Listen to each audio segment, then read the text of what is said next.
And we're live. Welcome here to the Lakers Lounge. I'm Anthony Irwin, joined on this fine Thursday afternoon with not much going on, right? Just kind of hanging out with Aaron Larsoul. Fun time of the year.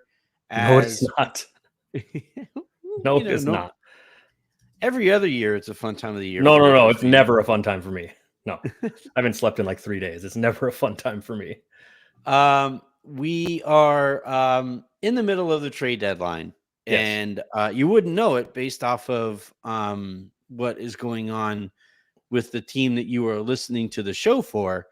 But there has been plenty going on around the league. Moments before you and I went live, Aaron, we saw the best player, I think, move so far, right? In PJ Washington going to the Dallas Mavericks. We saw Bojan Bogdanovic and Alec Burks go to. I would say Bogdanovic and PJ are kind of similar level of players, and they're the two best players that have moved today. Yeah. And as you're here, sorry to my phones are gonna. I normally don't have the volume on, but unfortunately, we're gonna have to live with that today because that's what today is. So I apologize to the audio listeners, but all that I ask, Aaron, is that you hold up your phone to the camera. That seems unlikely. Well, which phone, by the way? I have two phones. So which the fun one. Okay. The work one. Well, this one's ringing and this one is. If Aaron has to step away at any point, do we go? Two phone guy. No, you got to like turn them around and let me know what's going on there. But yeah, you and I, Aaron, occasionally are going to have to answer a phone call here and there. So if that happens, obviously we are going to step away for a second. The plan here is for us to be live all the way. Well, at least for me to be live. I was going to say, like, who's coming in? Who's in the bullpen? I will be live here. Royce O'Neal to the Suns. Yeah, so according to Shams Charania, Royce O'Neal is going to the Phoenix Suns. He was a Lakers target that is now off of the board. The Suns pivoted to Royce O'Neal after their talks with Charlotte fell through, and Miles Bridges told everybody that he is not interested in being traded. Miles Bridges wanted to maintain his you know what, I don't want to talk about Miles Bridges, so let's move on. Yes, sure. Yeah, that's fine. I think that's a good policy, is not to talk about that guy. But Royce O'Neal, though, goes to the Phoenix Suns. He'll help them. Absolutely. They are already a very good team, and he will help. We'll see what the return is going to be. For salaries and 3 seconds picks. Yeah. Depends who the matching salary is, but yeah, I think Nasir Little was the person most often linked to in those trades. But we'll see again what goes down there. And look, I might have to set up a fine policy for how often I say we'll see in this episode. Aaron, let's start here though, in terms of like your and my actual conversation. Okay. Prices appear to be dropping as we kind of thought they would heading into this deadline. That's how this tends to go. But those prices appear to be dropping with everybody but the guys that the Lakers are trying to trade for. So what gives?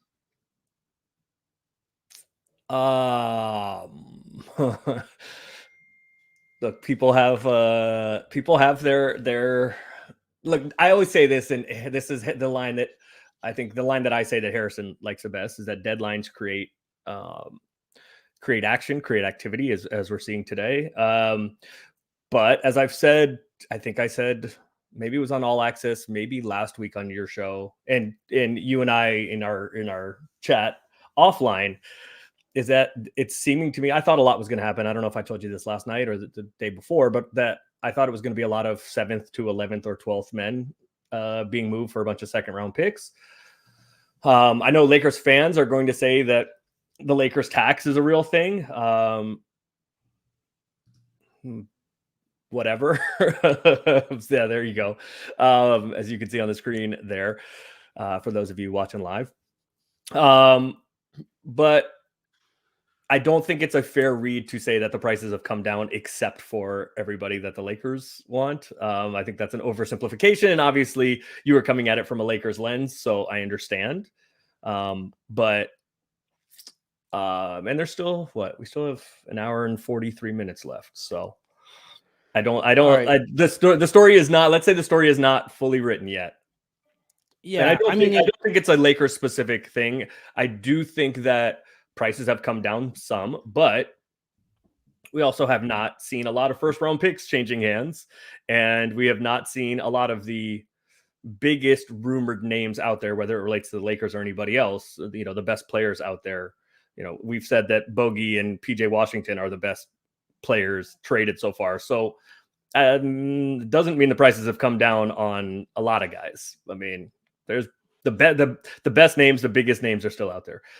Yes, Golden Knight. I need what's up, Javi? I need quite a bit of Henny. You do too, and you and me both, brother. So the when we talk about targets and stuff like that, the names that I had circled coming into this deadline, obviously Dejounte Murray is the one that has gotten the most attention over the last few weeks. As I have been telling you guys all along here for about a month, I finally saw Dan Wojcicki of the LA Times mention this in his write-up. Memphis is sending David Roddy. Big body Roddy. Yeah. As a pick of the three-way deal with Phoenix and Brooklyn. But the holdup with Atlanta and the Lakers has consistently been the Lakers not wanting to move Austin Reeves in that kind of a deal.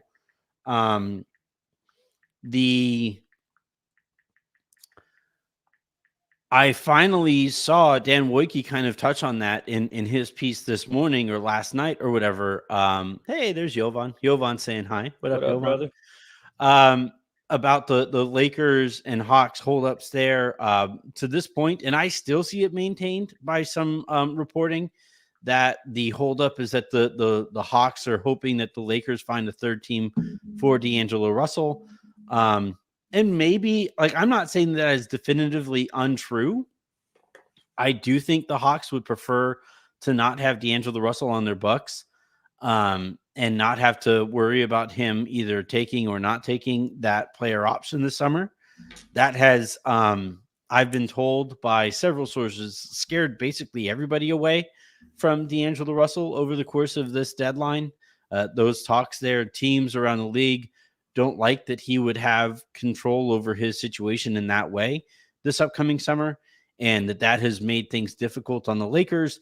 The other side of that coin, as Woj has reported, is that the Lakers are saying that they're really, really happy with the way that D'Angelo Russell has played. Again, not saying that is not true. I just think the bigger factor there is Russell's contractual situation. So you have that going on. But let's talk about the price notion. I want to go back there because, infamously now, Detroit turned down, quote unquote, multiple first rounders for Bojan Bogdanovic last year. And Dorian Finney-Smith, the Brooklyn Nets, turned down multiple first rounders for him earlier this week. And then we got a report out of New York. No, they didn't, by the way. Well, no, but we got a report out of New York. It was they already regret turning down that offer. No, they didn't. Which, my thing is, Aaron, all right, let's even say you're saying that no, they didn't get that kind of an offer, but let's say they did. My favorite aspect of that kind of reporting, or the notion of that reporting, is okay, yeah, Brooklyn turned down 2 first rounders for Dorian Finney-Smith. Both first rounders were top 29 protected. Yeah, right. Yeah, fine. Yeah, okay. Maybe they did. In that case, maybe they did. Yeah. But and it'll turn into 2 seconds the first year, and it's nothing, and then you get nothing. Yeah. If they don't convey that first year, right, Brooklyn would have owed first rounders. Right, the other way. Go, yeah. Those are called fake first round picks. So I want to talk about the notion of the Lakers tax, though, because that is something that I think Lakers fans hold on to near and dear, and I think it is copium to a certain extent. And it's also right there with the once everybody becomes a Laker, they forget how to shoot. That one's scientifically proven. That one's real. Okay, my apologies. That one's real. Okay. But the Lakers tax and the notion of the Lakers tax, the concept of the Lakers tax here is something that I find interesting, because I understand why Lakers fans would hold on to that and say that that is a real thing. I get it, right? It removes the onus from the organization that you're rooting for and places it on the those dastardly assholes who won't give the Lakers stuff for free. And so I think some of that's going on. But what I will say in terms of taxes and taxation on the market is I do think that some GMs have relationships with each other. It's a very small world that we're talking about here. And asking prices with GMs and presidents and vice presidents of basketball operations are lower for some people in those positions than they might be for others because of the relationships that have been built over the years. And as it pertains to like the Lakers specifically, I do think that there is kind of a sentiment out there that teams don't really want to go out of their way to help the Lakers per se, because the Lakers have ruined a lot of people's childhoods. But I also think that Rob Pelinka is very new in this position and doesn't have very much experience surrounding him in those positions, and thus I think might have to pay a higher tax while he builds those relationships around the league compared to some of the other people who have made several trades with each other before. Do you think there's something fair to that? No, because then what happened last year? What do you mean? What happened at the trade deadline last year? Where was the? I'm Lakers not saying tax those relationships can't be built. Like, no, I'm where not was the saying, Lakers? No, what I'm saying is, where was the Lakers tax last year? I mean, the Lakers. What do you mean? Like it? Like the Lakers had an incredible deadline last year and got away with what many people thought was a heist, right? So if that's the case, where was the Lakers tax last year? I agree with. Look, here's what I'll say. Everybody in the NBA, here's shocker, like news breaking here. Everybody in the NBA is human, right? So we all have our biases, and we tend to be more willing to deal with people that we like or that we have a relationship with. That's just life. But so I guess that part of it, and you're right. There's some people who like just don't love the Lakers. As an example, right? Yes. Like the Lakers to this point, I think with Rob Pelinka has traded with the Wizards a couple times. Yeah, and the Wizards have new people in charge now, so that's not relevant anymore, but that's true. Like the Lakers have made trades with a handful of teams right now. I mean, right? The Pelicans, right? Anthony Davis. I'm sure those relationships are fantastic. Okay, fine, but like, like I don't know, but I don't know if we're going to see a trade with the New Orleans Pelicans again. Okay, so let's. I'll put it this way: everybody in the NBA is a human, right? And so we have our biases, and so we have people we like dealing with. We have organizations we like dealing with more than others. But if anybody is going to not deal with the Lakers because they're the Lakers or because of Rob Pelinka, and they're turning down the best offer if it comes from the Lakers because it's the Lakers or because it's Rob Pelinka, they should be fired on the spot for malpractice. So I don't think that's like the factor. Like I don't think what it comes down to is like somebody's like, well, let me see. I like Rob less than the other guy. Therefore, I am going to take 10 cents on the dollar from the other guy than I would, compared to what I would take from. I don't know. But if you're taking 98 cents on the dollar compared to the Lakers offer, then you should be fired immediately. 99 cents? Fired immediately. Fired immediately. No, I don't believe that's true. Fired immediately. You should be fired immediately. And here's the other part. Danny Ainge has enjoyed a quite fruitful career because the Minnesota Timberwolves, I guess technically, who was their GM? I don't know. Who was their his buddy? Kevin McHale, right? I guess technically none of those people who traded away Kevin Durant or Kevin Garnett are still in the league anymore. No. But like you're telling me that Danny Ainge didn't benefit from the relationship that he had with Kevin McHale, Of course he did. That's not what I'm saying. That's who not what I'm did saying at not all. want to send Kevin Garnett specifically to the Lakers because Kevin McHale hates the Lakers. Okay. Did the Lakers offer something better that he turned down? I think If so, he debatable. should have been fired on the spot. Period. And by the way, for trading him to the Celtics, he probably should have been fired on the spot too for what the return was. But yes, people that's my point though, is that I think like the Lakers had an offer out there that was, comparable. And I think if comparable is different, then comparable is different. If they're even, right. like people are humans, right? If they're actually even, if it's 4 quarters and $1, right? If they're actually even, fine, whatever. I don't care. Pick whichever one you like best. And if the deciding factor is I like this person better than that person, or I hate the color purple in not the movie. I've never seen the movie. I hate the color purple in the Lakers jersey. Well, excuse me, the Forum blue, like that color. I don't like that. And I like Chicago red better. Whatever your decision making. Actually, probably factually correct in the case of Kevin McHale. Okay, maybe. But I think the other factor here, though, is we have to be honest about how self-interested people are, right? GMs and owners, etc., are incredibly self-interested, right? And for GMs, in an effort of self-preservation and keeping their jobs, they are trying to get the best trade they can get. So that is going to trump. I don't really like, I don't like the Lakers. I think that's going to trump that. And here's the other part of it. Whatever 1% of a Lakers tax maybe exists, too fucking bad. Like, we have to deal with that, right? If that's what the way of the world, like, too bad, we have to deal with that. And we have to work under those parameters anyway. So who cares if there's a Lakers tax? Other than whining about it on whining on Twitter about whining about it on Twitter. Sure, either way. Like it is like stroke. Deal with no, I just had to check both phones at the same time. Deal with reality on reality's terms, I guess, is that's kind of the way of it. Continue. So here's a question I have had running in the back of my mind. Can you either confirm or deny rumors that Rob Pelinka is currently at Disneyland? Is that something that we have to be worried about? I don't have the man's location services, but I have spoken to him today, and he was not.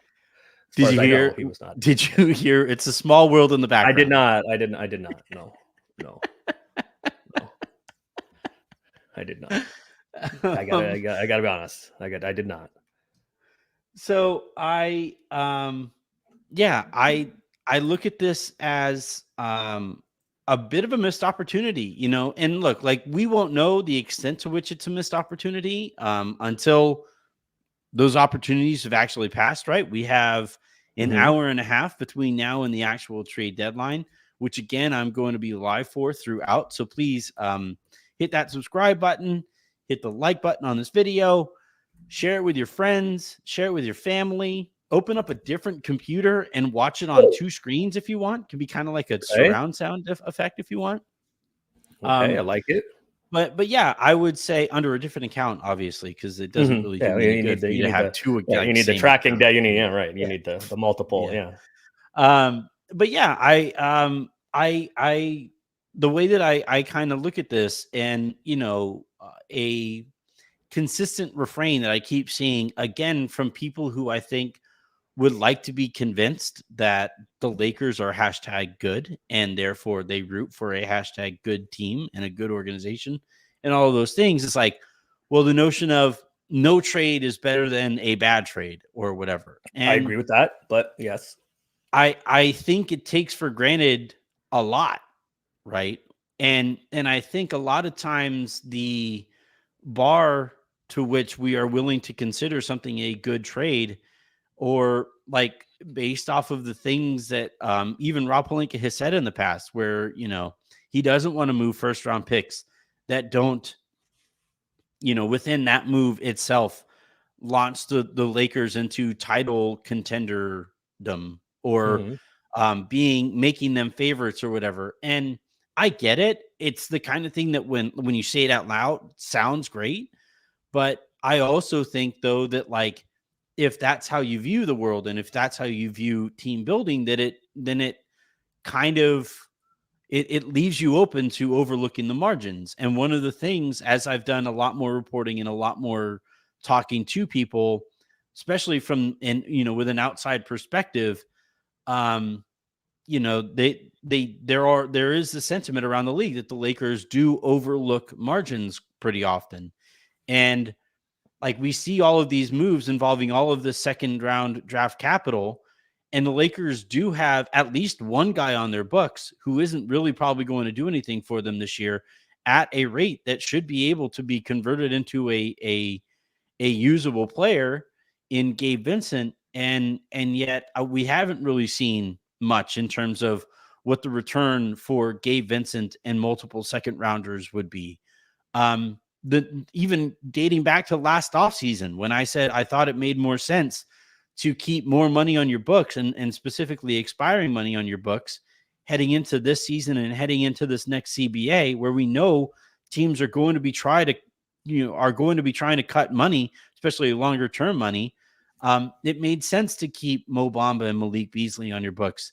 And those marginal moves, those marginal decisions, I think have kind of come back and bitten the Lakers this week in the last few weeks as they've tried to do deals with these teams and don't really have any big expiring money. So like, I guess my question to you, Aaron, is like, how right was I this summer? Like, do you want to, like, should I put up a plaque in my house that says Anthony was right? I was right. I was correct. No, you should not. No. No, you did not go platinum. You did not go platinum with that take. As I'm like putting the tacks into the wall, Jen would be like, "Oh, what's that for?" And I'd be like, "Look, I got this plaque that says I was right." And Jen would be like, "You weren't. I am telling you right now, take it down. You were not." Yeah. Is that like your now that you're an insider and a newsbreaker, you're obviously your the podcast downloads are popping off, but also your YouTube, I hear the YouTube live stream numbers are getting pretty good. So maybe YouTube will send you that. Don't they send you the play button, right? Oh, the gold yeah. Yeah. Well, you got to get to. You can have one of those. Or that's for subscribers. Which, again, please create all the accounts. Subscribe to the channel under all of the accounts. Yes. And all the bots you're using to buy the Kobe Kobe shoes on the sneakers app today. Use those to create accounts and subscribe to the YouTube. Exactly. But yeah, no, like the notion though of maintaining more expiring flexibility though, right? Given the way that teams are operating with this new CBA on the horizon and really kicking in this upcoming year, do you think that's something that, a set of decisions that were somewhat regrettable, given how few upgrades the Lakers have been able to make to this point in the deadline?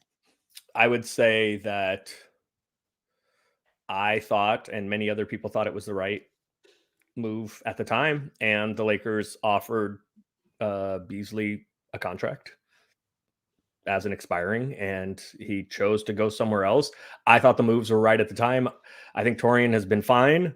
I think Dorian's been good. I think he's been placed in a role that's not ideal for him. And like Gabe, I mean, I've seen on Lakers Twitter a lot of people saying like it's time to not take any role players from the Heat. It has not been with Kendrick Nunn and with Gabe. It has not been a great experience so far.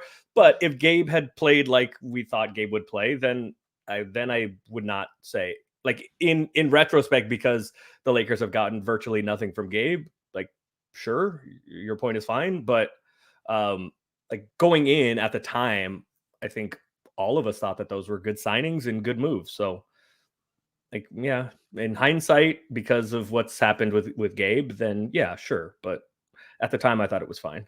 Actually, I thought it was better than fine. At the time, I thought it was the right move. Yeah, and that's where it's tough, right? I mean, I can't necessarily say hindsight is what I'm using to say that this was the right thing when I said it at the time. My only thing then was that, like, heading into a new CBA, you knew that teams were going to value expiring contracts. And yeah, like I don't Although I know. will say it has been less so than I anticipated this year. All right. This I've deadline has seen been less so. I've seen people saying Pat Bev to the Bucks. His podcast is saying that. And there is no reason on earth for the 76ers to send Patrick Beverley to a fellow title contender. I mean, they definitely need. The Bucks have been looking for anyone on planet Earth that can guard on the perimeter, and if there's one thing he's overrated, but if there's one thing he can do, it's he can guard somebody. Still, he's not as good as he used to be, but he can. Pat Bev can guard. So I think the people who run Patrick Beverley's pod know exactly how to go viral, and this is a very good way to go viral. As I'm talking right now, it has like 2,000 likes. I mean, Woj is tweeted on it. Yeah, Woj is on it too. What is Philadelphia doing? I mean, I'm wrong. I mean, I'll say that, but wow. I mean, I do. How many? You're under the. What do you mean? What are the 76ers doing? You think they're like? I just think they're bolstering their competition. Little bit. What you're concerned? A little bit. Joel Embiid is not playing again this year. The Sixers are done. The Sixers for campaign and a second round pick. The Sixers lost by 148 to the Warriors last night. Like the Sixers are done. Can we talk about Embiid really quick? Yeah, just really quick. So Embiid is supposedly potentially, going to get, or he is going to get reevaluated in whatever it is, 4 weeks or something like that. Mm-hmm.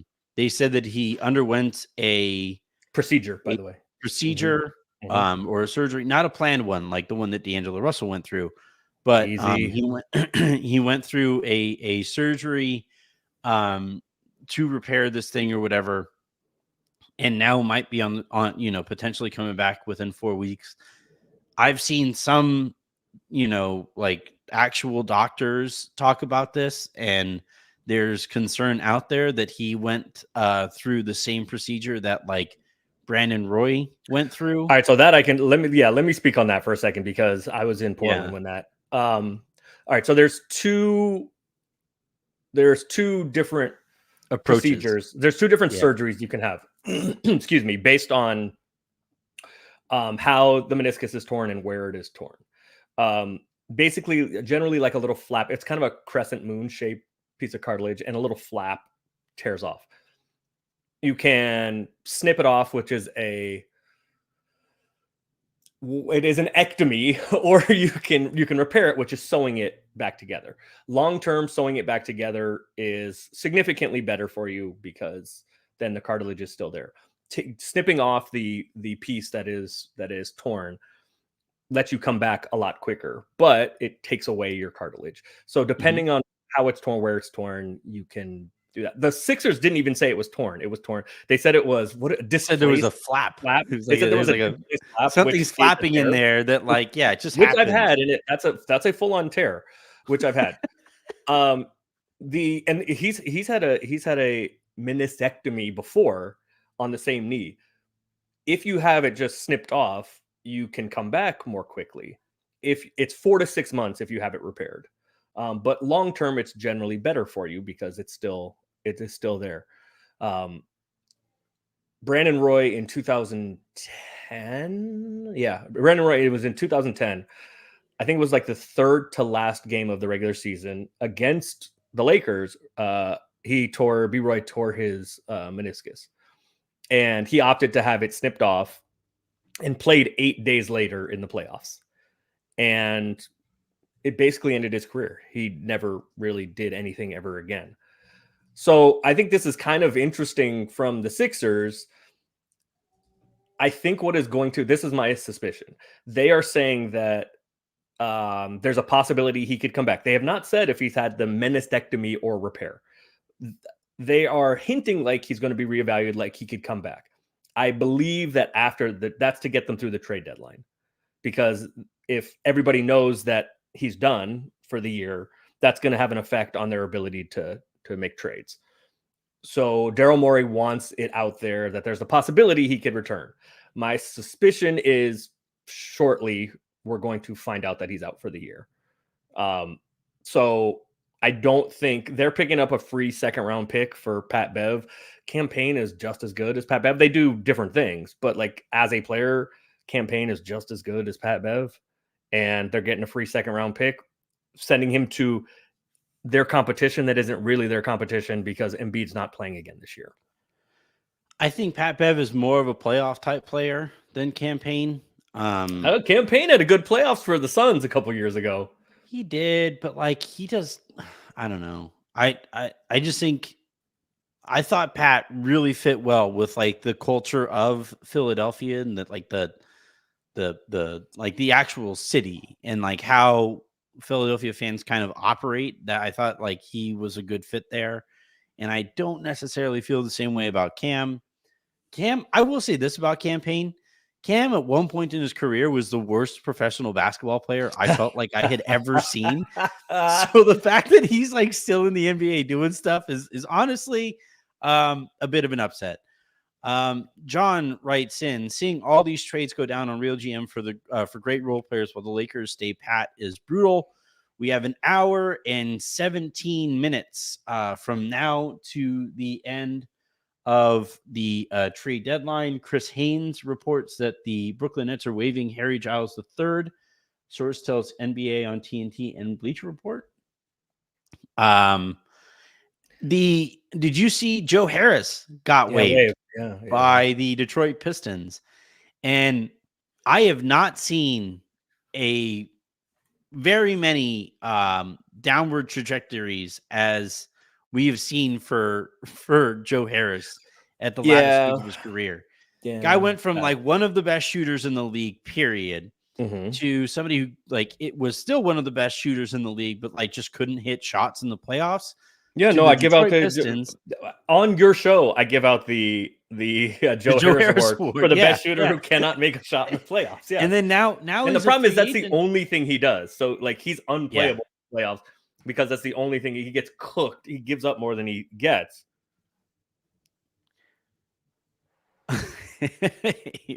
I like this is a funny message on a few levels, but specifically like I picture Avery sitting outside watching me on YouTube saying it's only been 13 minutes since you said an hour and a half.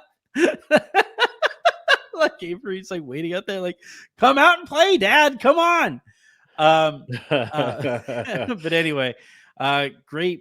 Schwartz writes, did the Lakers and Hawks ever reconvene in the last 24 hours? I am told yes, they have. That there have been talks. Yes. How about all the way? How about this? Yes. Well, yeah. Well, like people know me as the news. I'm the insider. Have you heard that nickname that I think I'm changing to my Substack? No. For? The insider, like INSIGHTER. Insider, like using insight and inside information. That's not bad. That's not bad. Although I think some within the Lakers walls would maybe say that I'm the insider. INCITE. Well, brother. Yeah. All right. So the other thing that I wanted to discuss before we get you out of here, and we only have about 15 minutes or so. The Detroit Pistons are releasing 2027 number 7 overall. This is them. This is them trying to. I mean, they've acquired a bunch of guys. They had 17 players on the roster. Yeah, they've had a bunch of guys, and this is trying to save Monty from himself because he has this affinity for Killian Hayes, and just plays him like 30 minutes a game and lets significantly better players and prospects just rot on the bench. So, yeah. There's a Torian Prince joke that I could make. It's your show, brother. Do as you wish. That I will not make, but that is insane. That Killian Hayes, a number 7 pick, only 2 years ago, is it was released longer. outright. No. Killian Hayes was like he was the 7th pick, but it wasn't 2 years ago. 2021. So 3 years. Yeah, or was 2. I definitely I'm wasn't only reading what Sham says. Oh, all right. Well, then that has a decent chance of being right. has a 50-50 chance of being right. It was the 2020 draft. Writing. It was the 2020 draft, by the way. Wait, it was the 2020 draft. I'm right again. No, it was the 2020 draft. Shams was wrong. Yes, that's why it was Chris 50-50 Haynes now reporting that the probable path for the Los Angeles Lakers is standing pat at the trade deadline with potential to acquire another star player in the offseason when armed with 3 first-round picks. Do the Lakers know they have second-round capital that can be used? Like they have like 4 second-rounders that they could trade. 4. Is it? Can I? I am, and the Lakers are aware of 4. What is available to trade? Yeah, you have 4 second-rounders. I'm aware of that, as are the Lakers brain trust. 4. You have 4 second-rounders. Mm-hmm. Like, come on, anything. Get out there. You can do it. It takes 2 to tango, right? What is the? Does it take more than 2 second-round picks to tango? Can you tango with 4 second-rounders? I guess it would depend on. Can we tango with 4 second-rounders? That's going to be the name of this show. When I put it up on the. Can we tango with 4 second-rounders? All right. No, all right. So this is again where I run into some issues with the approach here. It's like, okay, yeah, you don't want to move the 2029 first rounder. Fine. Oh, by the way, Killian Hayes started last night for the Pistons. That's crazy. I told you they're trying to save him from himself. But so like he's going to be starting for the Lakers this week. The Lakers, though, like you don't want to move the 2029 first round pick, and you want to hold on to it for the potential of trading for a superstar this summer. Which superstar? God knows. And by the way, that was part of the reasoning. They did that last deadline too. Even when they made those trades, they have an extra first rounder at their disposal, but they want to hold on to it and see what they would be able to do with it in the upcoming summer. And this year, again, the Lakers, sure, yeah, they already have 2 at their disposal in this upcoming summer, but maybe there's a chance that a superstar might become available. They already have 2 what? First rounders. That would be 3. No. I'm saying if they moved this one. Oh, okay, yeah. So if they traded 29, they could have 2 first rounders at their disposal in this upcoming draft. Not if they trade 2030, right? Like if they traded the 2030 pick, then you wouldn't have 2 because there would be overlap between, or you'd have the Stepien rule with 29 and 31. But like, yeah, it's crazy to me to watch an organization that was in the Western Conference Finals last year, and got swept in those Western Conference Finals, look around at all of their competition getting better and say, nope, we're good here. We're going to stand pat. That's crazy to me. And I don't know, like how would you explain this to anybody? Like beyond it takes 2 to tango or whatever. Like the notion, like the Lakers. The deadline is not here yet. Well, do the Lakers consider this season unsalvageable? Because that's essentially the sentiment. If you're basically saying you're standing pat. I'm not going to speak for the Lakers. Yeah. But I would you consider this season? What do you consider? Well, I mean, like, so this is, everybody has a different threshold, right? So you would say, like, do something, go get better, right? Always get better, even on the margins. That's a reasonable answer. I think it's also a reasonable answer to say, like, there's nothing here that really does move the needle. So I guess my pushback is, or my is this season worth saving? Like every season is worth saving, but you have to also have a dose of reality. And I have not seen a move, and it doesn't mean that the Lakers aren't going to do anything, but I don't think there is a move that puts the Lakers into championship contention. Does that mean that? Why can't it be? What do you mean that can't be? Why not? That's a reasonable position to take. That can't be the only position that you take, though. Like if like No, nobody it's would not. have Yeah, made a go ahead. trade today. Nobody would have made a trade today if the only reason that they would make it is that it would make them title contenders now, or title favorites now. Like that's not. No, I didn't say you do it favorite. like, I didn't say favorite. I said in the conversation. but they started the season in the conversation.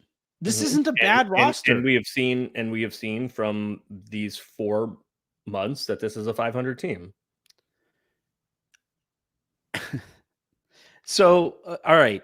The notion is we're going to focus on continuity, and we're going to build on continuity. And then we're not going to rely on that continuity because Darvin Ham didn't get the memo. And then we're now not going to build on that continuity because that group that got. Wait, what do you mean build on the continuity? What do you mean not going to build on the continuity? If they're standing pat, they aren't building on it. But trading eliminate whoever you're removing trades away continuity, right? No, because you could trade Gabe Vincent and upwards of 4 second-round picks. Can you? Are you sure? I don't know. That's the thing. You are presenting like possibilities as like with the assumption that the Lakers have not tried this sort of thing. I've seen these prices. Like, you're telling me that there's nobody that the Lakers could possibly get for Gabe Vincent and 4 second-round picks who would play for the Lakers this year in ways that Gabe Vincent likely won't. No, I am saying that you are presenting it as fact that the Lakers have just like are asleep at the wheel and have not tried anything and are just hoarding second-round picks for no reason. Again, both teams have to agree. Sure. But it goes back to what we talked about at the beginning of this, right? Where whether it's because of relationships that Rob Pelinka doesn't have or whatever, as these prices have dropped with every other player on the market, the ones that haven't or the ones that have just so happened to be, tied or connected to the Lakers. And I struggle with the idea that a team that was in the Western Conference Finals last year and has a healthy Anthony Davis and a healthy LeBron James. Anthony Davis, by the way, playing better basketball than he did last year. Hell, you could even say LeBron's playing better basketball than he did last year. I mean, he's certainly shooting it better. Yeah. Yeah. So you have a better LeBron James, you have a better Anthony Davis, and the notion that like they are basically going to punt the season while they play that way and hope. By the way, this isn't like we know who we are going to get in the upcoming summer. This is the Lakers are going to hold on to their first round pick, let alone the second rounders, but they're going to hold on to all of their draft capital, as it stands with an hour and 6 minutes to go before the trade deadline.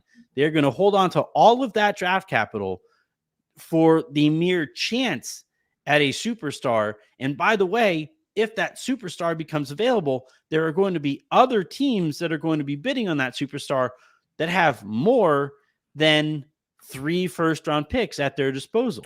Yeah, there could be, but that is incomplete information, right? There could be, but the Lakers have had the advantage in the past of stars directing themselves to the Lakers. So, I mean, there are pressure. I mean, look at Anthony Davis, right? Anthony Davis is were there other teams that had more to offer for Anthony Davis than the Lakers? Yeah, but Anthony Davis and his father specifically told teams, you can trade for me, but I'm not signing here. So I want to go to the Lakers. Well, but like the name that I mentioned a month ago, and it wasn't a coincidence when I mentioned it. The name that Bill Ryder mentioned yesterday was Donovan Mitchell. I don't see him forcing his way to the Lakers. If he's going to force himself anywhere, it would have been to the New York market, right? How do you know that? Huh? How do you know that?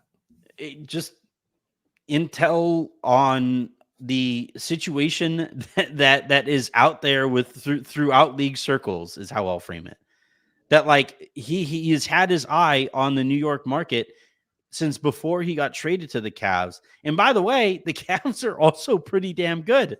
They're the second seed this year. So he's going to force his way off of a Cavs team, ignore the New York market, and force his way to the Lakers for some reason. And like, this is everything that the Lakers are banking on. Again, in a LeBron James and Anthony Davis healthy season, like they're going to hold on to their draft capital for the mere chance at that. Like that's crazy to me. Oh yeah, the Heat also is he has a good relationship with people there at the Heat as well. Like you have to at least see what's driving me kind of bonkers here. Yes, but here's what I will also tell you is that teams in and around the NBA, not in and around, teams in the NBA and people in and around that work for teams, agents, etc., know all sorts of things that other people don't know and have much more information than we have. So just because fans or you think that read the tea leaves a certain way does not make it so. That's all I'm going to say before. Yes, Aaron is living in the past. That's all I'm going to say other than, to not like cause problems. But look, there's still an hour left, and I'm not suggesting, and I look again, I think your position is reasonable, that you think the Lakers should do something. I think that is a reasonable position. Where we differ is I also think it is a reasonable position that like maybe this team just isn't good enough. That's possible too. And there isn't anything available that will take it to a level that is going to win something significant. I think that's a reasonable position too. We would have said the same thing about last year's team. Last year's team was worse at the deadline than this year's is. And they invested into it, and LeBron and AD carried you to the Western Conference Finals. It was, Aaron, come on. Last year's team at the deadline was like undeniably worse. They were worse than they were. I think they were 13th in the standings. So sure, I think the record was pretty similar, but they were worse in the standings. Yes, but you were further from contention last year, and you invested draft capital into last year's team. Okay, and look fine. at so what is and that saw, move? Okay, so what does that move? What does that move this year though? There was different people available last year. What does that move this year? Gabe and the 29 first with a whole bunch of protection on it for Dorian Finney-Smith. That's by far like more than the market is even offering on compared to like other players at his like price range too. There's no way that the Nets don't go for that trade. I just don't believe it. Okay, you can believe whatever you want, but like that doesn't make it so. Okay, the Nets were trying to get 2 first-round picks for him 3 days ago. Yeah, and then they found out that that's not how the market actually is going to go. And again, and it goes back to what we started the show with. Every other team's prices have dropped. Bojan went from we turned down 2 firsts last year to they get 2 seconds this year for him, and like Malachi Flynn. Oh no, I don't think they even got him. They did. Quentin Grimes, who is the fine. best asset of all of it. What he is the best asset in all of it, but he's not the best player. He's not the best player yet, but he is the best asset in all of it. But like again, like all right, fine. The best asset there. Would you trade a first rounder or protected first rounder for Quentin Grimes? Would I trade a protected first rounder for Quentin Grimes? Like I'm just saying, like in terms of like assets here, I think they're on a similar plane, right? Who Quentin Grimes? A protected Lakers first and Quentin Grimes are on a similar plane. Yeah, sure, yeah, that's fair, yeah. And by the way, the Knicks got back Bojan and Alec Burks. The Lakers would only get DFS here. They wouldn't get like.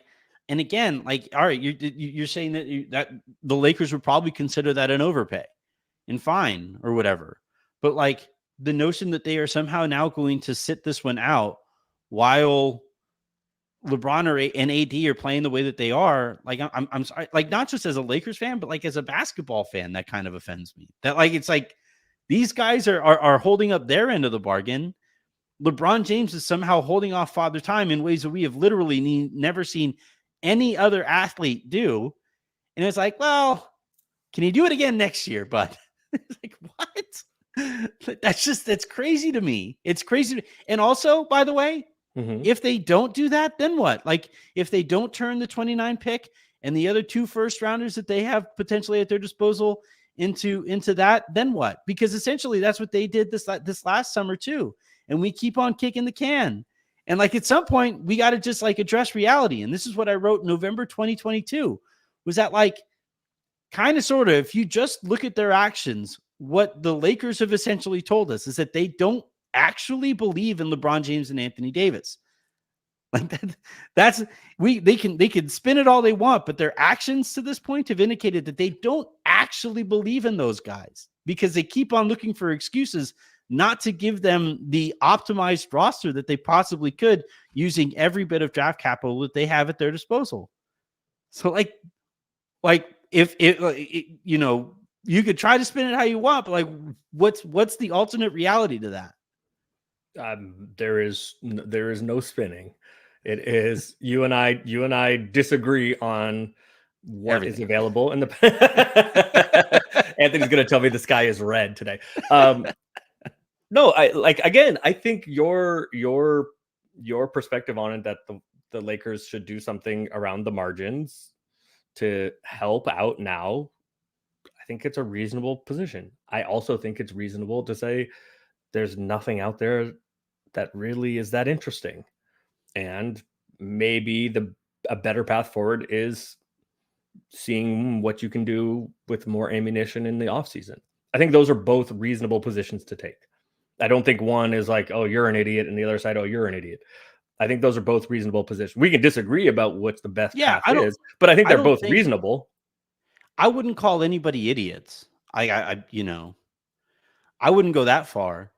But I do also think that, like, you know, we also can't ignore what the various actions that the Lakers have taken to this point, the message behind them, right? Even if it isn't intended. Wait, what? Last year at the trade deadline, and then the signings in the offseason. They had two first rounders that they could have. No, what I'm saying, last year, who the Lakers got in the offseason, I mean, at the deadline, and then retained and signed.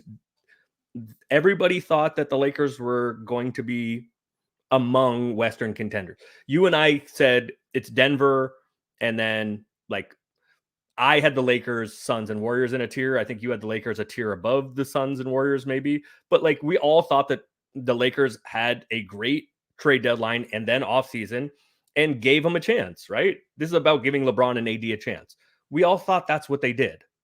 And it hasn't worked out that way so far. But we thought that's what it did. Now, so how much of that is on Darvin? How much of that is on the players? How much, whatever. That's a different conversation. But we thought they had a chance.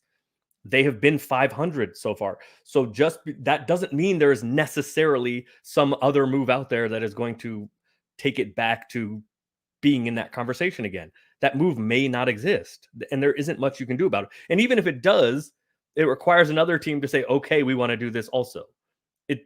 I guess my point is it's not as cut and dry or easy as you are presenting it as. No, that's fair. There are nuances here, and that is fair. But this notion that somehow the Lakers wouldn't be able to do anything, whether it's stacking expiring veteran minimum. I'm not saying the Lakers aren't able to do anything. I am saying that another hour to go before the deadline. I am saying there is a consideration that I am saying that the consideration, reasonably so in my opinion, is that what is available to do might not be worth it. And that's a fair position to take also. And look, I don't know what those deals are. And in the next few days, following this deadline, I'll certainly dig up as best I can what those deals that would have been available would be. I am your least popular guest ever today. No, I mean, look, I also think though that like Lakers fans should be pissed. Here's where I go from insider to insider, right? Okay. I am, but sure. But like, again, this is a team that, like you said, started the season as an upper echelon title contender. And now they're a 500 team, and nobody has been held accountable for that drop off. Nobody. While LeBron James and Anthony Davis have played their asses off, Darvin Ham has been bad this season. Rob Pelinka hasn't been able to get a deal done to Darvin-proof the roster, and nobody is going to see any accountability for any of those things. that to me, and we'll see what this looks like at the end of the season. But I've been told that Rob Pelinka is safe, and Jeannie and Rob come out at every turn to leak and say that Darvin Ham is safe. So everybody is safe, and everything is apparently perfectly fine. On a day that we're commemorating Kobe, I don't think he would say any of this is fine. Like, if Kobe was playing, if Kobe was a superstar in question here, I think the Lakers would be putting more effort into getting more help around him, because he for damn sure would not be sitting here thinking like, yeah, this is cool, guys. We're 500. I'm playing legitimately great basketball, somehow nearing my 40s. And we're just riding this out, huh? Like that's insane to me. That is crazy. And I don't know, like, when you say like you're an unpopular guest, I think that's unfair on the part of It's fine. of It's the fine. comment section. I think that's fine. unfair, and I'm always is what going it to is. stand and take up for you. It is what it is. You do Part of the bring to job. the table a unique insight to all of this that I think everybody here should actually really value.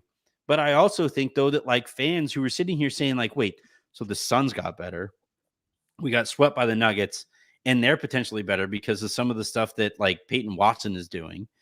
The Clippers they've already improved their roster this year. They brought in James Harden, which we all made fun of them for.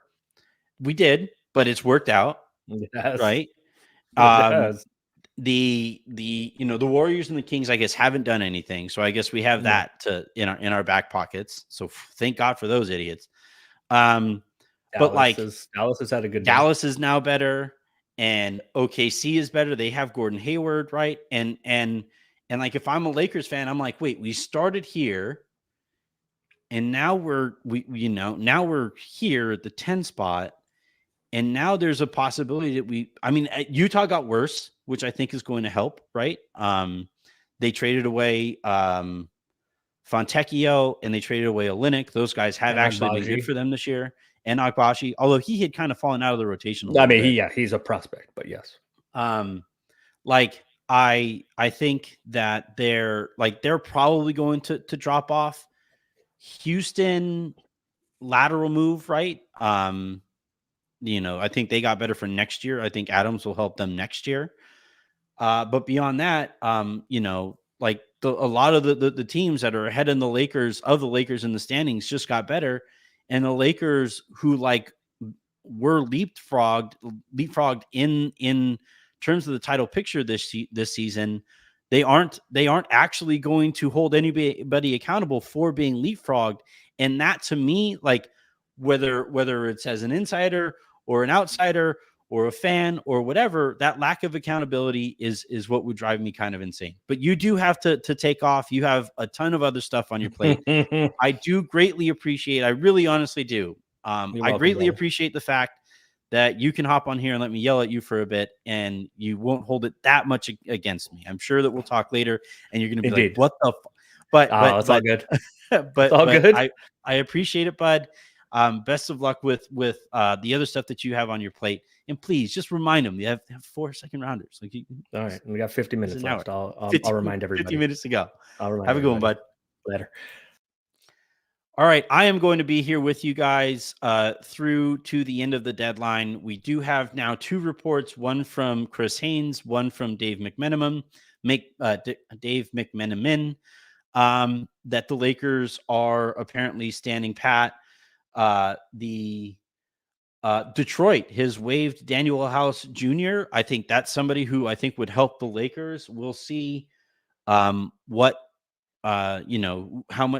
competition there is for him. I think that he would kind of help. But as it stands right now, it looks like the Lakers are going to have a quiet deadline. I think I wrote specifically on Substack, the headline of the piece that I wrote last Friday was that the Lakers were going to have a quiet deadline.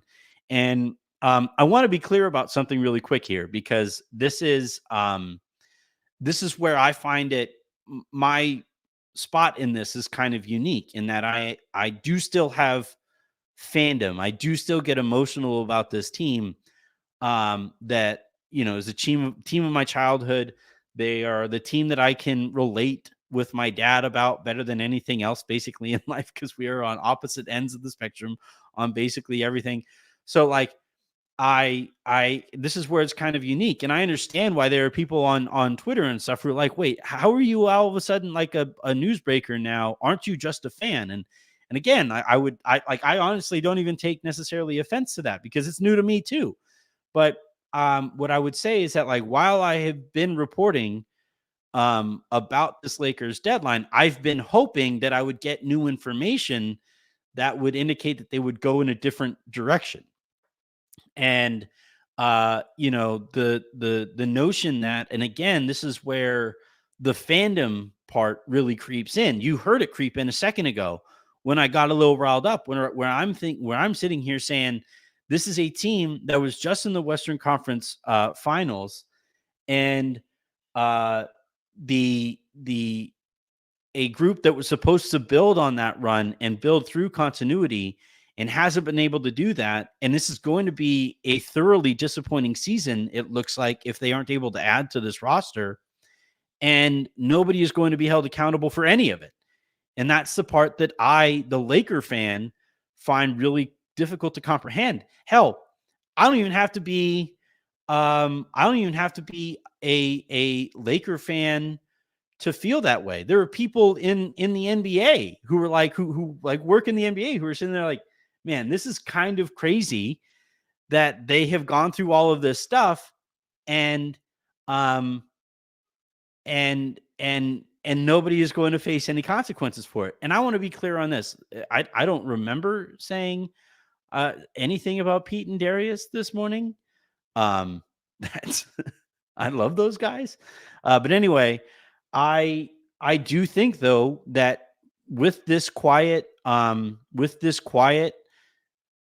deadline, the Lakers are risking LeBron James looking around and being like, for what for? What am I here for? Why am I working my ass off for, like, what is going on? LeBron does incredible things with his body to be able to still be available and still produce in the way that he does. And he is holding up his end of the bargain, I think, way beyond what was realistically expected of him. And he's like, well, for what? If you guys won't meet me halfway here, then for what? And AD is like, well, shit, I added passing ability to my game this year. I am still holding together this defense with a ball of yarn and some like heavily used duct tape. What am I doing this for? I'm like, by the way, Anthony Davis, you see him walking off of the court in some of these spots, and like he's killing his body to be able to remain available in the way that he has this year. He's going to be like, well, shit, looks like I'm going to take a couple weeks off and just play the 65 games needed to be considered for those end of season awards.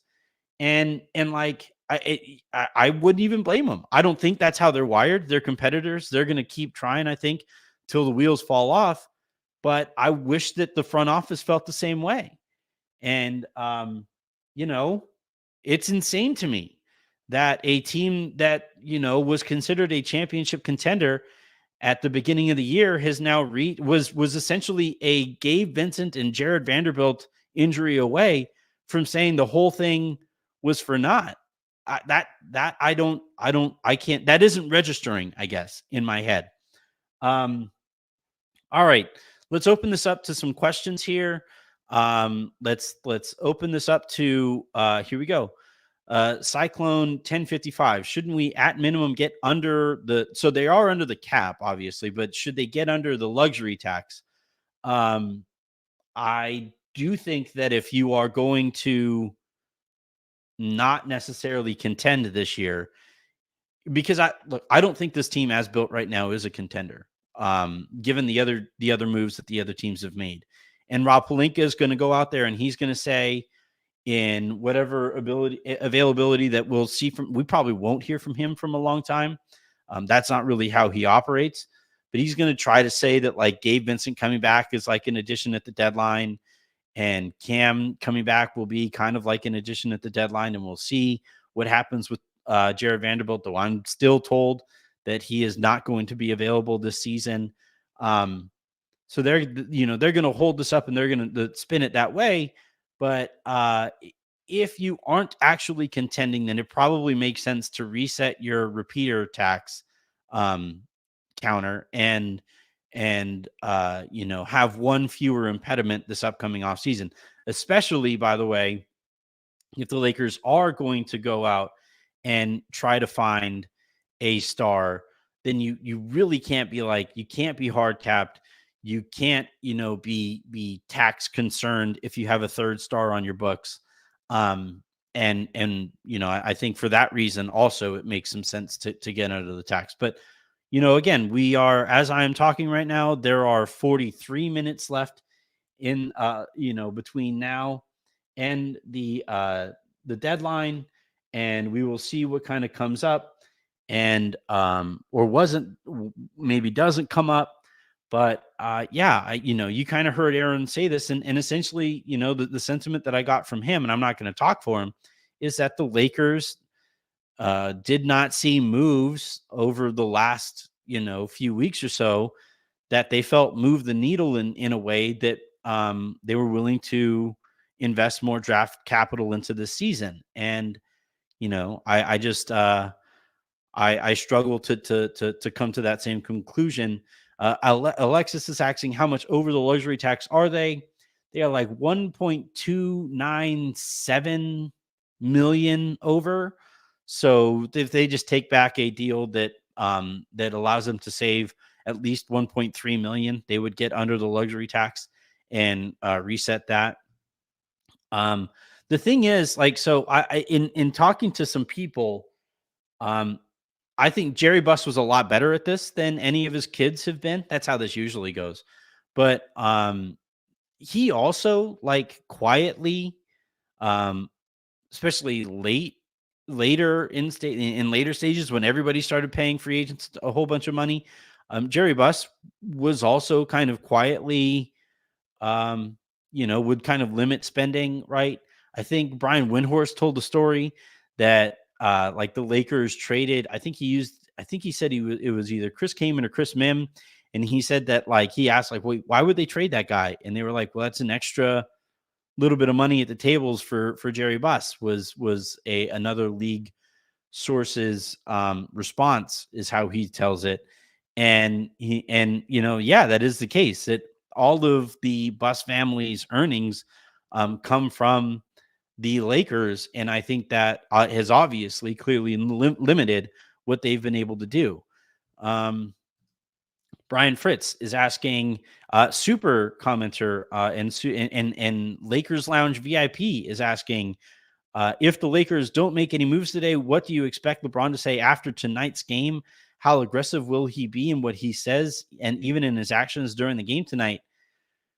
The Lakers lose big tonight to the same team that swept them out of the conference finals last year after the Lakers stood pat at the deadline. I'm not even sure that LeBron would actually answer anything after the game. I think if he does, it would be to say how cool it was to, for Kobe night and to wear the Kobe jerseys and Kobe this and Kobe that. And I think he would say those. And then if he's asked about this situation, I honestly hope that he gets active aggressive. He's been very passive aggressive on these things to this point, but I do hope that at some point he gets active aggressive and says, no, fuck this. I've held up my end of the bargain. These guys keep on doubting AD and me, and they refuse to inject more draft capital into this situation, and we deserve better. That's what I would love to hear. I doubt that we get it though from him. And he says, this is just we'll probably hear something like, this is just a situation. This is the guys that we're going to roll with, and we're confident with them. We went on a run last year, and we're going to try to make it work again this year. Tony Clifton saying Laker tax is a weak cope. Front office and ownership is washed. I don't know if you can really be washed if you're so young in all of this stuff, right? Rob Pelinka's only held this position ever for 5 total years. And, been in this kind of a spot to be a part of these decisions for only like 5 years or so. So it's hard to say that they're washed when they're actually kind of young and inexperienced. But I do think though that the Laker tax is a means to explain away some of the failings of this front office. And I'm going to be frank, not not using second round draft capital this trade deadline, if that is indeed how this plays out, would be a failure. Whether it's to get under the debt, the luxury tax, whether it's to supplement this roster, whatever, that would be a failure to me to not do anything at this trade deadline, given that the plan heading into the season was to resupplement this roster at the trade deadline. If you have a plan and then you don't execute that plan, guess what that is by definition? That would be failure. So we'll again, we'll see is what I was about to say. Let's see. Revived. People are saying no one wanted Gabe and the deals were out there. Fans would have been mad if they had done. Can you confirm? I think this is keeping up for the front office. I think this takes a lot for granted based off of faulty information. It's the other side of the coin to what I've been saying basically all show, right? Where I've been saying that like there were things that could have been done that the Lakers decided not to do because they don't care about margins. If you think that's unfair, then this is similarly unfair, where you're taking for granted that those trades that the Lakers didn't do were bad because they didn't do them. The reality lies somewhere in the middle, between those two ends of the spectrum. And we'll look again, like I said, in the coming days, in the coming hours, we'll find out more information on that situation. And I think that what we find out in that time is going to be very telling and probably a little frustrating. Let's see. I'm going to scroll back up and see if I find any questions here. I'm also looking at my Twitter timeline and not really seeing any new information. I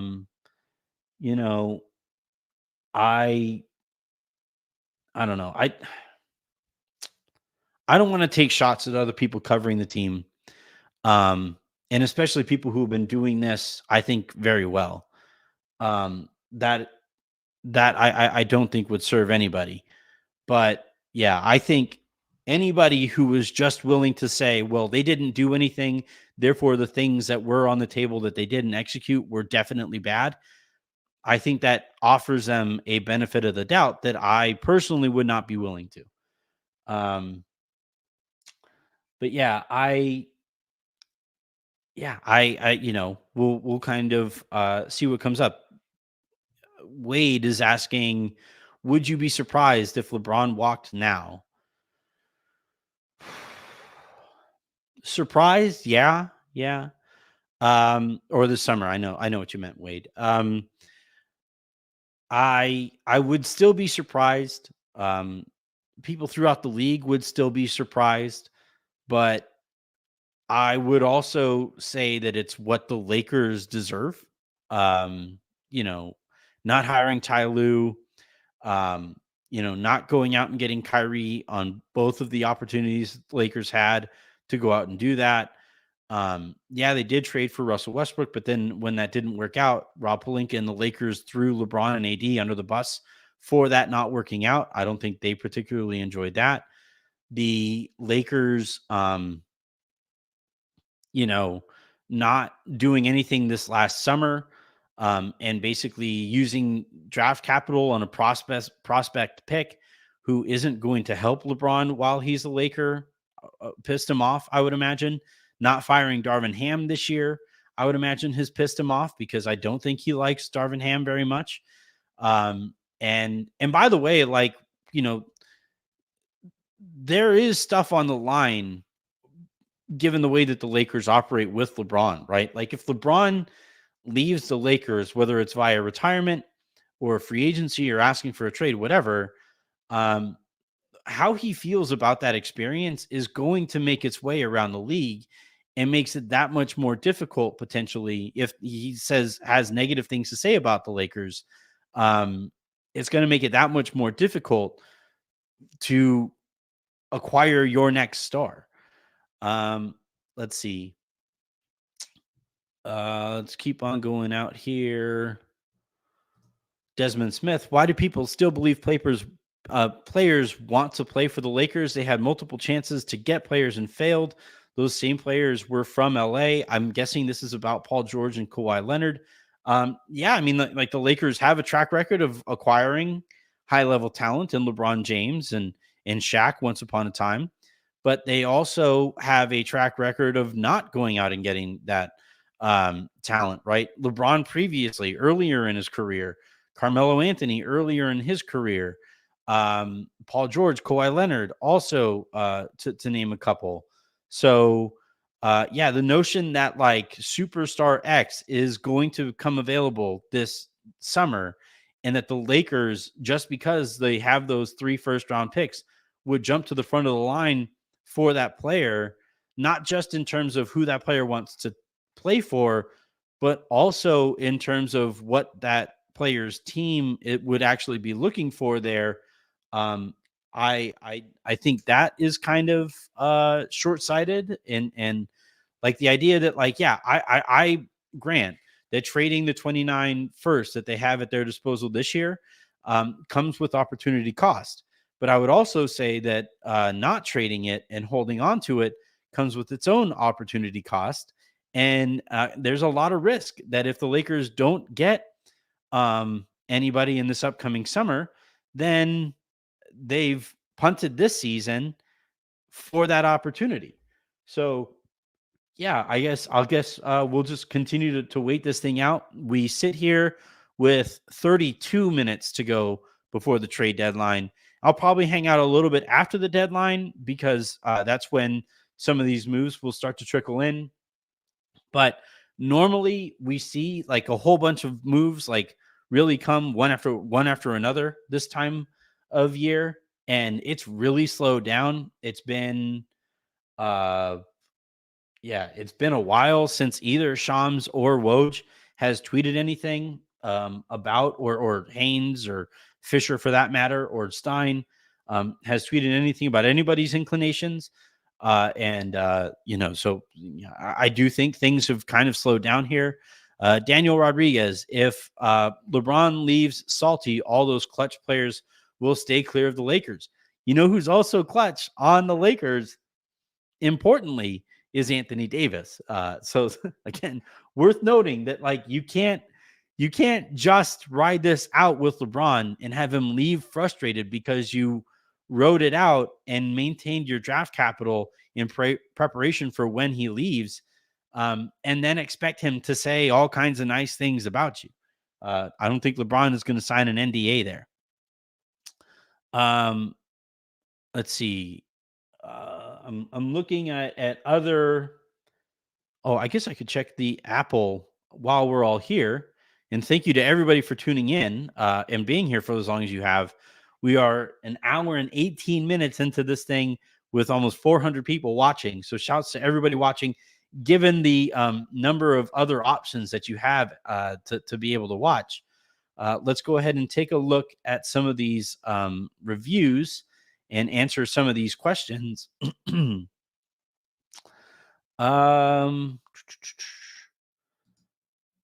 going to go back and reload my reviews in the Apples on Apple. And by the way, the best way to get your answer, your topic covered here, looks like we don't have any new ones, is to, do we? It looks like we might have. Oh, okay, cool. We do. I'm going to go ahead and read a couple of these. So Beware Paito writes, Austin Reeves in a first-round pick for Alex Caruso. Not saying we don't need other trades, but the Lakers are not trading, or we're not going to trade Austin Reeves for anybody who wasn't a superstar this season. Those are marching orders from the top. Jeannie really likes the idea of having Austin being kind of a lifelong Laker who never went away in this core. And I think the organization specifically really likes Austin in ways that they didn't necessarily with, not that they didn't like Caruso, but they value Austin higher than they valued Caruso because Austin is very much a representative of this current front office and leadership. B Bully 16 writes, so your whole theory is play a lineup that got swept in the Western Conference Finals. Okay, I like this. I like when people push back. Play two guys, Russell and Vanderbilt, who were played off the floor in the Western Conference Finals. Let's look at the facts. They played a Memphis team that was missing some of their best players, Ja for a game or so, Steven Adams and Brandon Clark. And the Warriors, who were clearly broken, smaller, and older. However, when they played a team that was whole and healthy, they got swept. It's clear that the Western Conference Finals was fool's gold. Yes, Ham is not it, but when do you start to admit that this team isn't as good as you thought? I think that's something that the Lakers are actually really considering right now.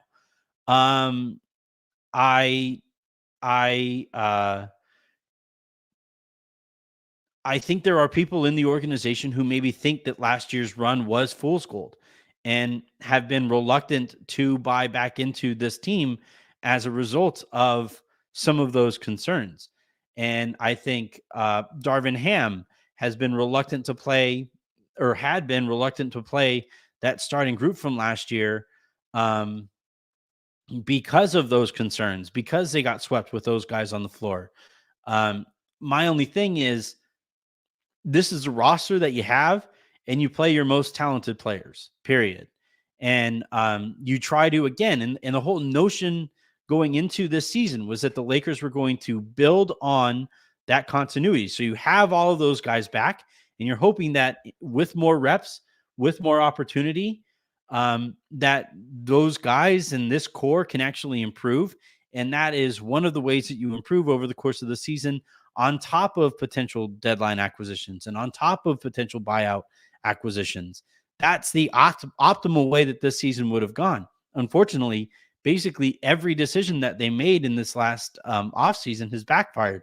Jared Vanderbilt was not the best version of himself earlier in the year, and then he got hurt. They extended him. He's going to get a raise this upcoming offseason.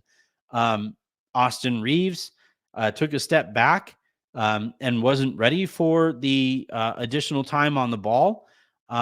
And that made the Lakers have to readjust. The D'Angelo Russell, Austin Reeves backcourt is something that I think does not have enough athleticism to it to actually contend at the highest levels. And they didn't really do anything over the course of the year to put, to pair them with more athleticism that allows those guys to function high enough defensively to contend. And, Jalen Hood-Schifino to this point is a bust, right? You have to call it. Like, does that mean that like he is forever a bust? No, like maybe he comes into next year better. But the fact that Jalen Hood-Schifino hasn't even been good enough for other teams to show any interest in him whatsoever, that in and of itself is a statement that the scouting department and the people responsible for drafting him, I've been told that Rob Pelinka really liked that pick, that the Lakers, that has hurt this season and has hurt their ability to trade here at this deadline. And then, the contract that they signed D'Angelo Russell to hurt them. Not bringing back Malik Beasley, not bringing back Mo Bamba, and having those expiring contracts at your disposal to help make a deal this time of year. Like all of these things all kind of add up, and you arrive at a point now where the Lakers are barely above 500 and apparently consider this season too far gone to salvage. And again, based on the things that I hear, it doesn't appear to be much accountability on the horizon for it. And by the way, if things were going better, this is the other thing that kind of drives me crazy. If things were going better for the Lakers this year, if they were like up near the top of the conference as they were expected to be, if the Lakers were playing with all kinds of momentum or had just pulled off another great deadline in the way that they did last year, I don't think that this Kobe thing would have been closed to fans. They would have wanted to hear the fans. The thing is, though, they're a little nervous to hear from the fans now, right? That like we see this from them when George Mikan was honored, rather than face the deridement of the fans. Rob Pelinka, Jeannie Buss, and that whole leadership council decided that they would send James Worthy out there to speak on behalf of the Lakers. And I tend to think that an organization that would normally want to hear from fans and allow them to feel like they're a part of this thing, they walled this thing off, they tented it off, and I think that has a lot to do with. And you look at most, statue unveilings that have taken place elsewhere, right? They're almost always with fans there cheering on the new statue and excited to take in the sights of that new statue. So this is kind of unique that the Lakers would not do this with Kobe. It's a unique circumstance in that, given Kobe's untimely death, but that is, I thought, a weird decision that the Lakers made. And I think it has a lot to do with the fact that I don't think they want to hear from fans right now. It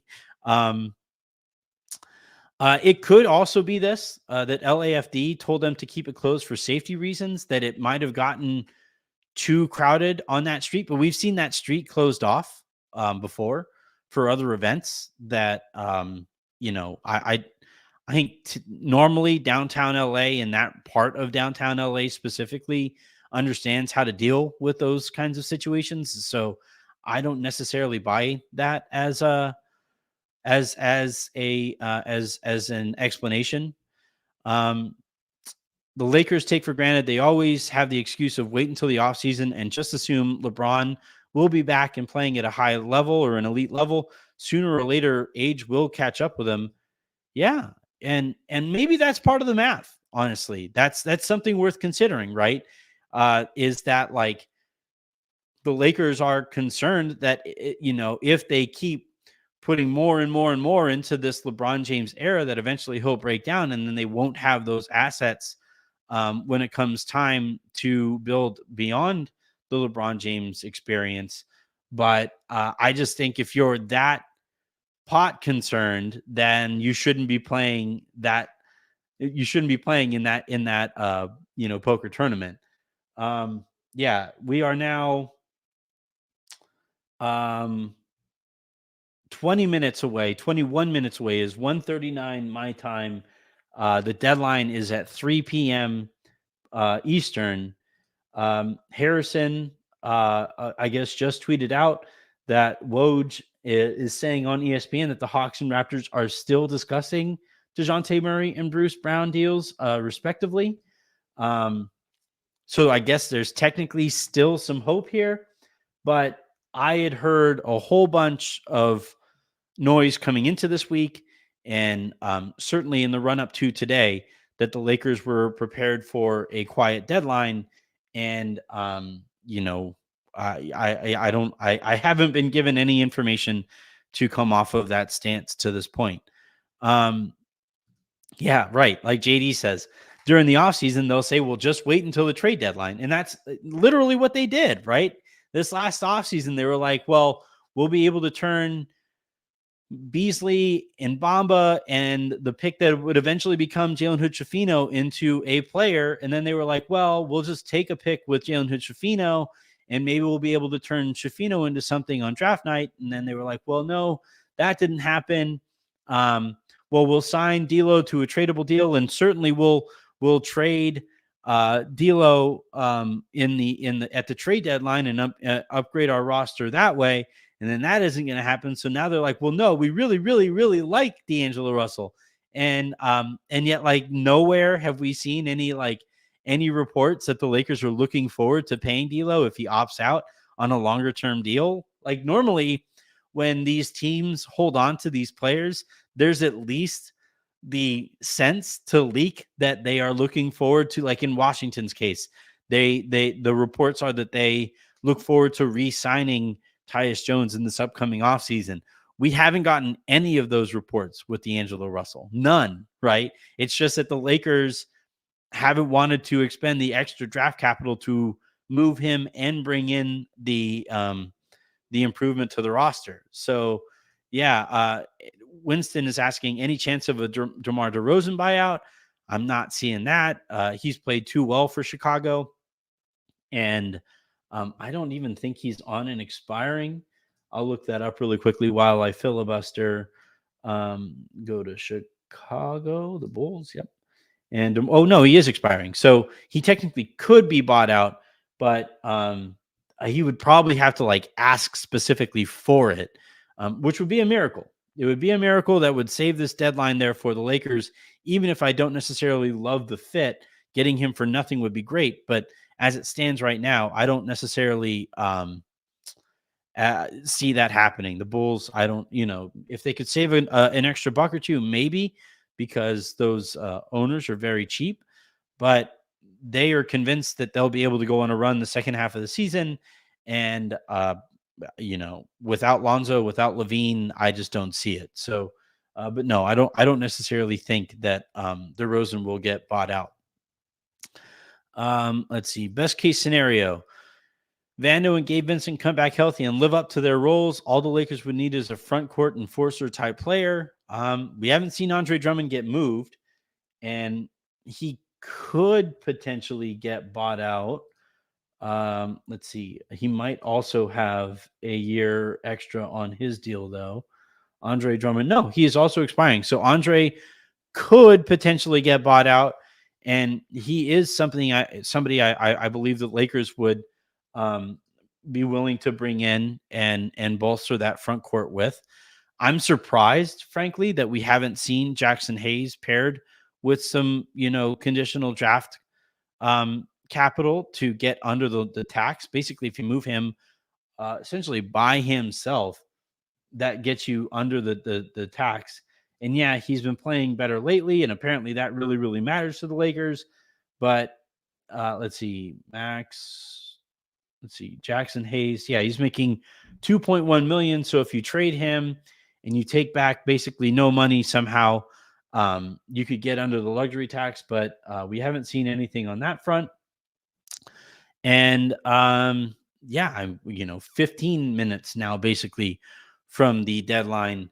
And it does really seem like, without a flourish of moves here at the very end, that we are heading towards buyout season, with the Lakers having done nothing.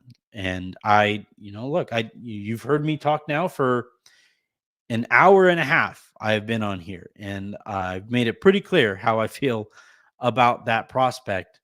Let's see.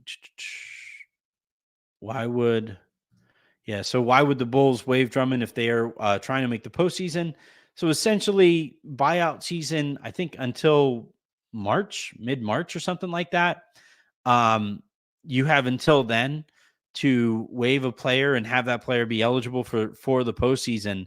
And if the Bulls fall out of the running there, you could have players approach them and say, "Hey, this isn't working out. Blah blah blah. We would like to go somewhere else."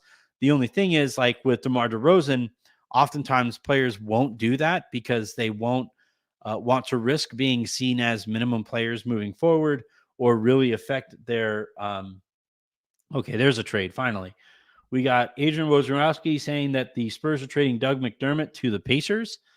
I think, but no, getting back to the point on DeMar DeRozan, if he gets bought out and he operates as a minimum type player for the rest of, or a minimum player for the rest of the season, then he might feel like, and his advisors might feel like, he would be risking future earnings now, kind of as he nears the end of his career, right? He might only have one more big-ish or decent-ish contract left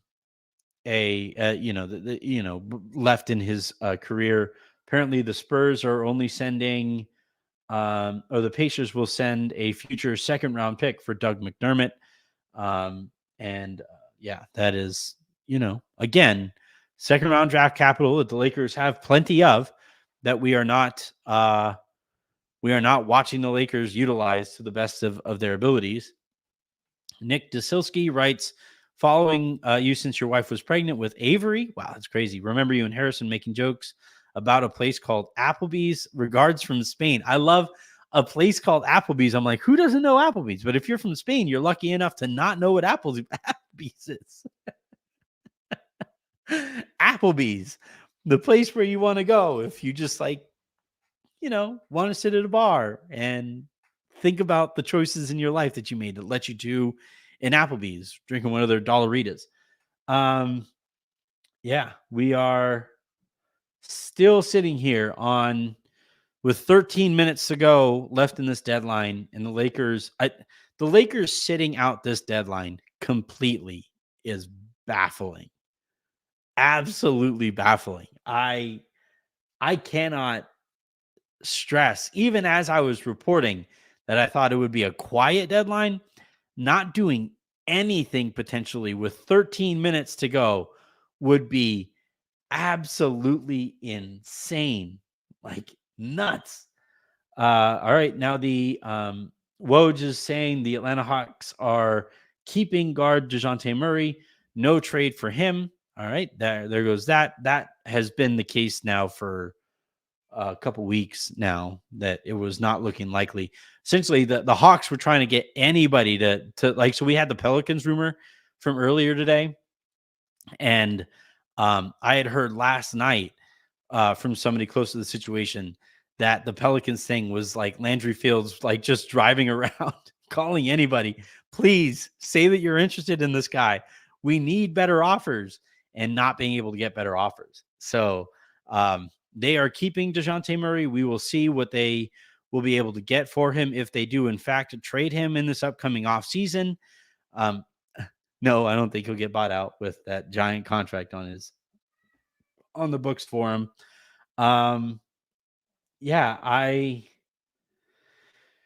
That leaves Bruce Brown and Dorian Finney-Smith as Lakers targets still on the board right now. 12 minutes to go before the deadline, and the Lakers have still done nothing, whether it's with the 29 pick or with the 4 or 5 second rounders that they have at their disposal. Spurs are likely to buy out Marcus Morris. That's an interesting ad. I don't know how well he fits. I don't know how well he plays basketball anymore.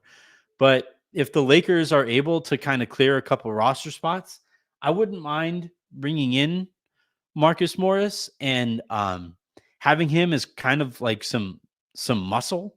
The Lakers really lack some muscle on their team, with guys who, like other guys on the court, are a little concerned, could throw a cheap shot at any time. So Marcus Morris is an interesting buyout candidate here for the Lakers. Look, don't get me wrong. Let's see. Where's the Marcus Morris must be 50. Come on. Look, these are your options when you rely on the buyout market. Gordon Hayward potentially being on the buyout market was kind of a miracle when I first heard about it, and I was always kind of dubious about it. And then the Thunder traded for him. So yeah, it's kind of bleak right now, with now 10 minutes to go between now and the let's see. So now Sean Hyken is saying that Portland doesn't have any active trade discussions right now, or that he hasn't heard of any of them. So if you were holding out hope for, let's see. So the Milwaukee Bucks, according to Woj, are trading Robin Lopez to the Sacramento Kings. Lopez would be expected to be waived and become a free agent. That would certainly be, I guess, kind of interesting. He's a big guy, but I think he's big washed also. So I don't know how much he would actually help. It's a bummer that they're splitting up the Lopez brothers. Let's see. What I was saying earlier is that, like, if you're holding out hope for Malcolm Brogdon, Sean Hyken reporting that the Portland Trailblazers do not appear to be holding any active discussions right now. And I will, I guess, do my work to ask and see if the Lakers are holding out any active, if they're still holding any discussions. I am dubious. I don't believe that they still are, but we will see. And here we stand. Let's see. Yeah, Lopez can't move anymore. He was somebody who I was kind of intrigued by last offseason, and then he played basketball this year, and I was much less intrigued by him. Yeah, Matt Moore. I love this team so much, but I also hate this team so much. This is sports, man. I'm a Vikings fan. Nobody hates the Vikings more than I do. Nobody hates the Dodgers more in the postseason than I do. Nobody hates the Lakers right now, maybe more than I do. And especially as I have learned more about the way that they kind of operate. It's like, never meet or report about your heroes, I guess. This is crazy, man. 8 minutes to go before the deadline. And we do not see any update here on the Lakers. Any intel on if the Lakers ever checked in on Jeremy Grant? They checked in on him. They were interested at one point, but did not. Those talks didn't go very far. The Lakers didn't love his contract, and the Blazers asked for a whole bunch for him, despite that contract. So those talks were all of like 15 minutes or so. Yeah, I'm just looking around and waiting for something. 7 minutes to go until the trade deadline. Can we buy out Darvin Ham? Let's start a GoFundMe. I do think that like the Lakers with coaches making more money. Like looked around and like part of it was this is me making a joke. But I've joked with some people and like I just think it's funny that like you see Doc Rivers get like 10-ish million bucks a year. Monty Williams got his crazy deal. Eric Spoelstra got his crazy deal. And so like at that same time around there, you had the reports that the Lakers really believed in Darvin Ham. And like, I think part of it was like, we have to spend how much on a coach? No, thank you. Absolutely not. All right, that we are now still sitting here. The Bucks sent cash to the Kings for taking Robin Lopez. Let's see. Neezy got me by a whole bunch. Do you mean they asked for more than a package of Rui, Jalen Hood-Schifino, the 2029 first and second swaps? They were basically asking for everything that the Lakers didn't have nailed down. So it was like, Reeves was a part of the ask there at one point. They wanted like Max Christie at one point. And it would have been a lot more painful than people kind of think. We're still sitting here 6 minutes to go before the trade deadline. And we are still awaiting word on the Lakers doing absolutely anything whatsoever. Doesn't look great. Not only does it not look great for the Lakers doing anything, but I think this trade deadline does not look great for the organization. It does not speak well to their ability to carry out a plan that you held heading into the season.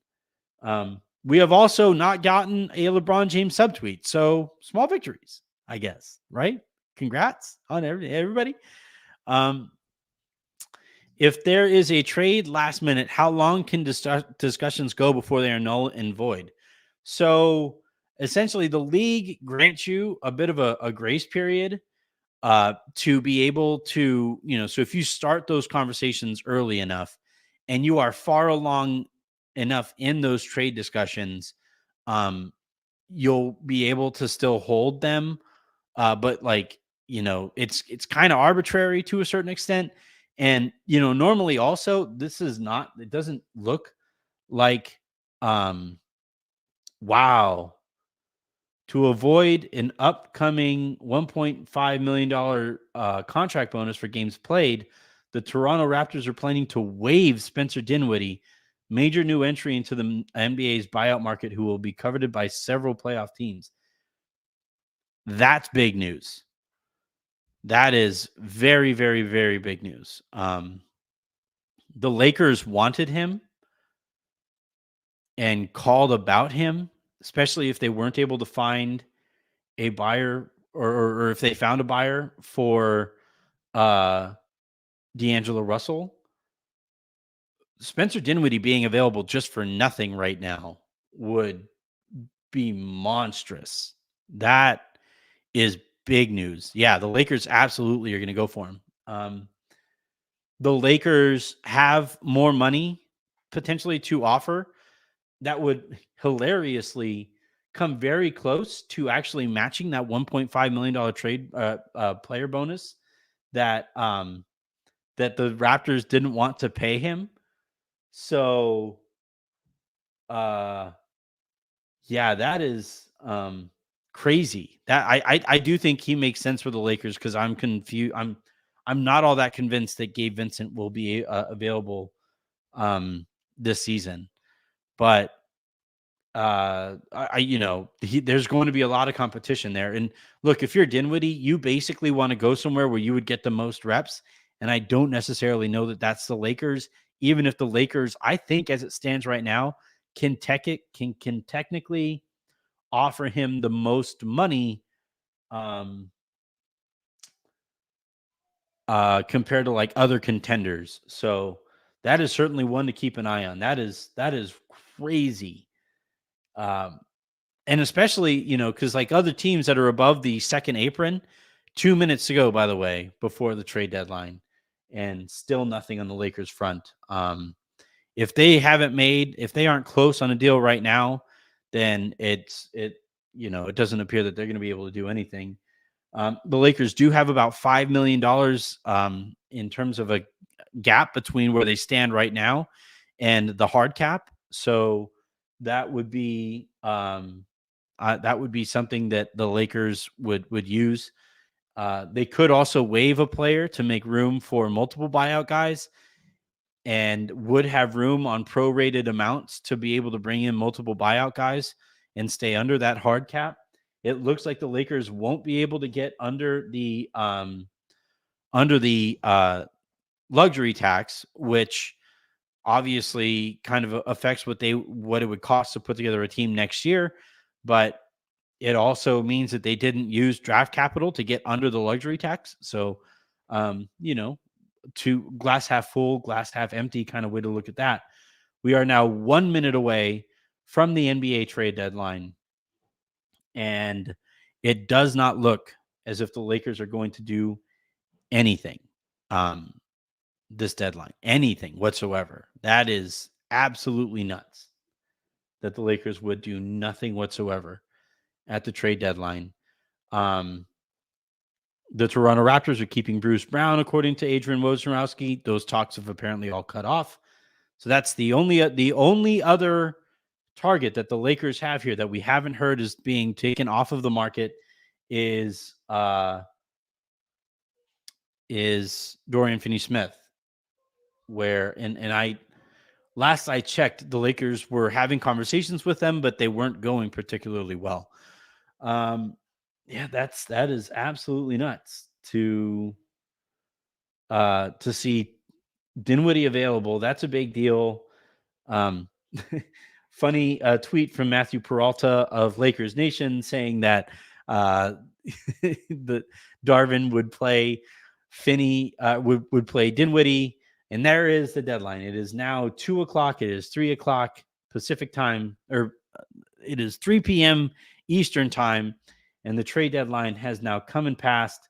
And the last trade that I guess we'll probably hear of a few trades as like those, because every when a trade gets agreed to, you have to make a call to the league, and you can basically like hop into that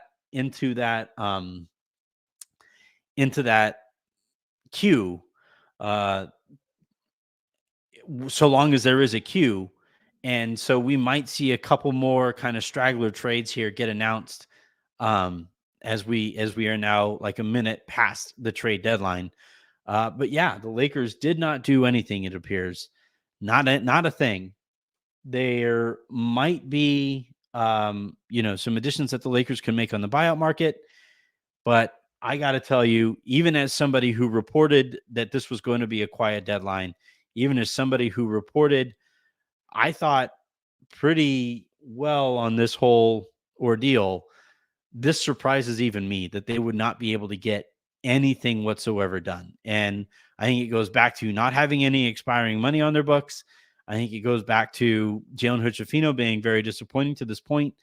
And I think it goes back to a potential lack of belief in LeBron James and Anthony Davis, and a reluctance to add more draft capital to the end of that era.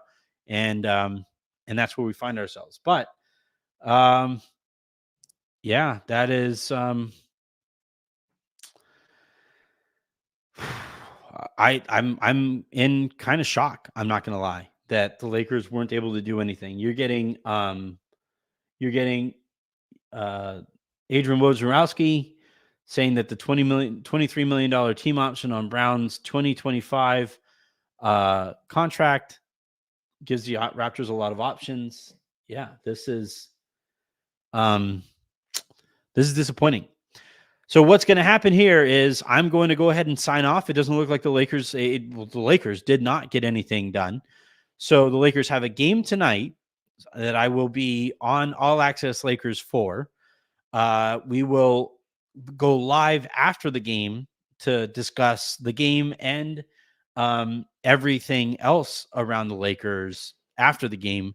And then tomorrow, Jovan Buha of The Athletic is going to hop on here, and we will talk about the ramifications to the Lakers doing nothing. So, and there's a ton, obviously, to talk about. To everybody who has tuned in, we are now going on an hour and 51 minutes of airtime here.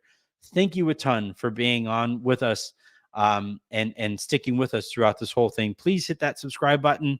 I'm going to be breaking this up into a couple podcasts that will go up immediately before this next game. And then again, we have everything planned until this upcoming weekend. So until the next time you guys hear from me, I'm Anthony Irwin saying, have a great rest of your day. Make somebody else's. And Rob Pelinka, you picked a terrible day to go to Disneyland. God.